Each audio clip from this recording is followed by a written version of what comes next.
on Worcester News tonight, 17 years later, first responders remembering the victims of the September 11th terrorist attacks. Plus, a Northbridge man charged with burying a dog alive faces a judge. The case drawing a lot of attention in town and beyond. Good evening and thank you for joining us. I'm Olivia Lemon. It's been 17 years since the terrorist attacks of September 11th. Thousands lost their lives in the deadliest terror attack in the history of the United States. Today, firefighters throughout central Massachusetts remember those who died in the tragedy. Our Cam Jandro joins us live now with more. Cam? Olivia, nearly 2 decades later, and first responders still have very fresh memories of 9/11 in the back of their minds. And they say regardless of whether or not they lost somebody that day, it still is very hard to deal with. Worcester firefighters pay their respects to the first responders who lost their lives on September 11th, 2001. Headquarters, attention, put! Firefighters stood at attention outside the Grove Street headquarters at 9:59 a.m., the time the South Tower of the World Trade Center collapsed. This is a testament of what the fire service is, but they were in there making a giant rescue, so they ended up getting tens of thousands of people out of that building. Spencer Fire Chief Robert Parson played high school football at David Prouty with Brian Sweeney. Sweeney was on United Flight 175, which flew into the South Tower. He was one year ahead of me in school, but we're friendly. We knew each other very well. It's kind of a devastating thing that I think about every year. Nearly 3,000 people were killed in the attacks. 343 were firefighters. Parsons, who was the East Brookfield fire chief at the time, still has vivid memories of 9/11. It was a beautiful day. Probably the bluest sky that you can remember. It's hot. A piece of the Twin Towers stands outside the Westboro Fire Department. For Lieutenant Dan Hare, the fragment of an I-beam is a daily reminder of the sacrifices made 17 years ago.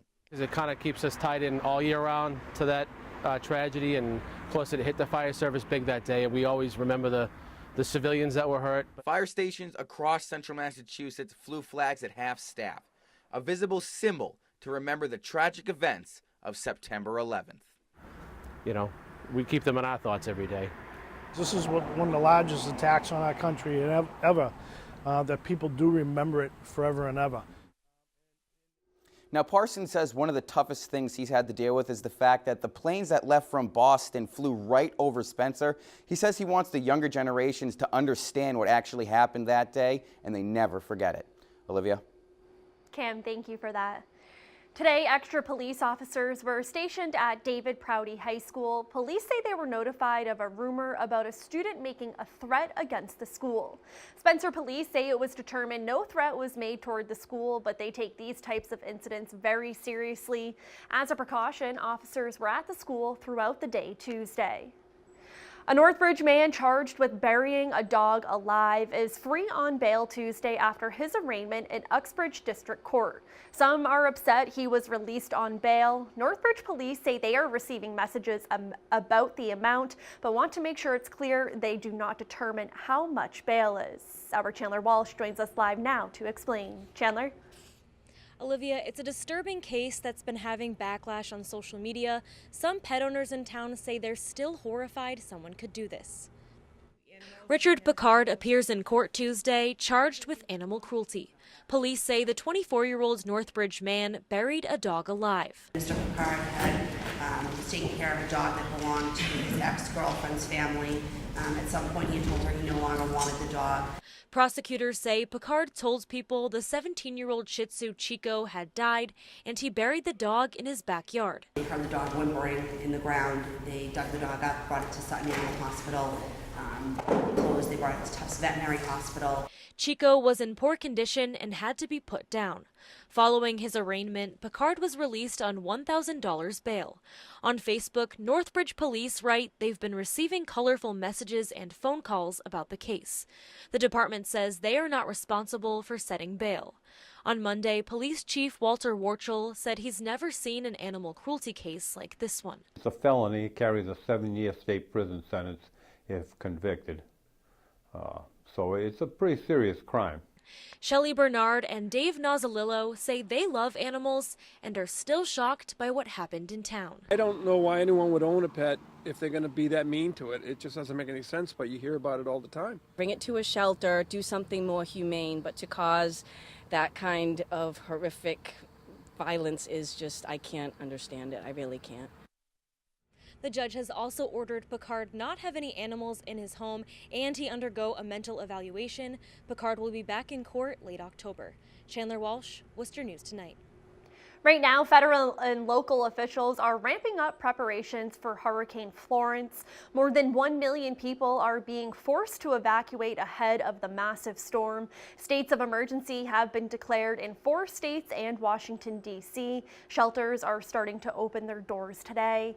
FEMA says they have thousands of meals and gallons of water ready to go, along with other supplies at Fort Bragg and Fayetteville, North Carolina, helping to speed up the distribution of aid once the storm moves through. FEMA officials are warning everyone to take Florence seriously. We will experience power outages. We will have infrastructure damage. There will be homes damaged. There will be debris on the roads. This will be a storm that creates and causes massive damage to our country. The Navy also evacuated more than 30 ships based in Virginia, sending them out to sea away from the hurricane. In central Massachusetts, the Red Cross is deploying volunteers down south. 15 volunteers from the state have already left. 3 are from central Mass. 1 emergency vehicle is being brought down south. Another will be brought down on Monday to help those impacted by the storm.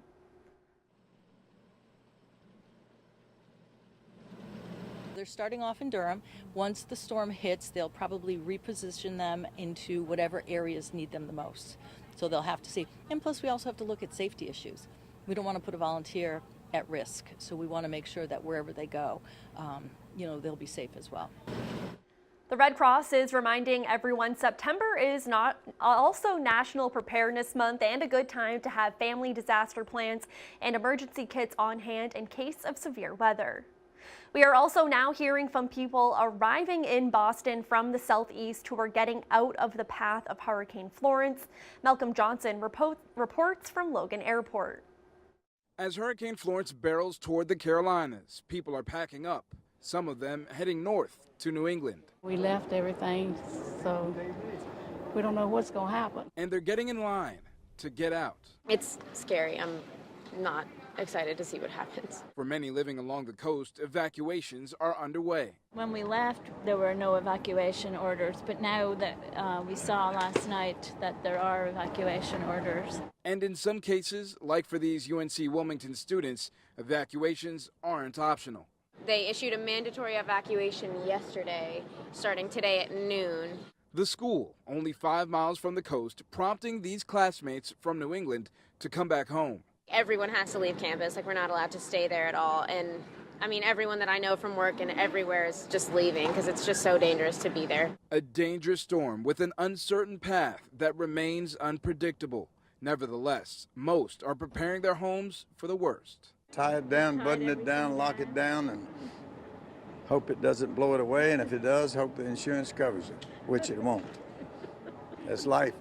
And at this point, more than 1 million people have been ordered to evacuate, those being mandatory evacuations, as this is one of the strongest storms to approach the eastern seaboard in a matter of decades. We're reporting at Boston Logan International Airport. I'm Malcolm Johnson. Worcester News Tonight. Still no school for students at Quaboag Regional Middle High School, all of it due to mold, which was first discovered in late August. Since then, crews have been trying to get rid of it. They're making progress, but we're told there are still a few areas of concern. School officials are not sure how to make up the lost time, but are considering double sessions. The superintendent will meet with parents tonight at 7 at West Brookfield Elementary School to give an update. In Sturbridge, police are trying to identify a man involved in the illegal use of credit cards. Police posted these pictures to social media saying the men were involved in the illegal use of credit cards and possibly cloning them at the Walmart in Sturbridge. They say the men made purchases with a credit card belonging to someone in Maine. Police believe they have identified the male in the gray shirt, but anyone with information about the second suspect is asked to contact police.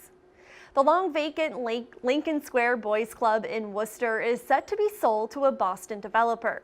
The building was last used as the Worcester Vocational High School and has been vacant since 2007.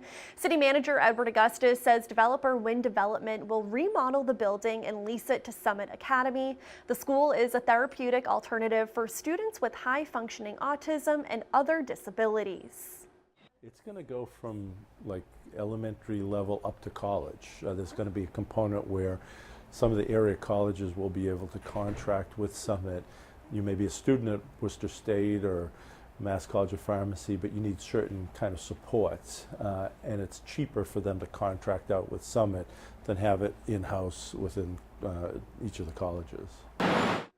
And Augustus says Wind Development is expected to take ownership of the property by the end of the year, and construction will start in early 2019.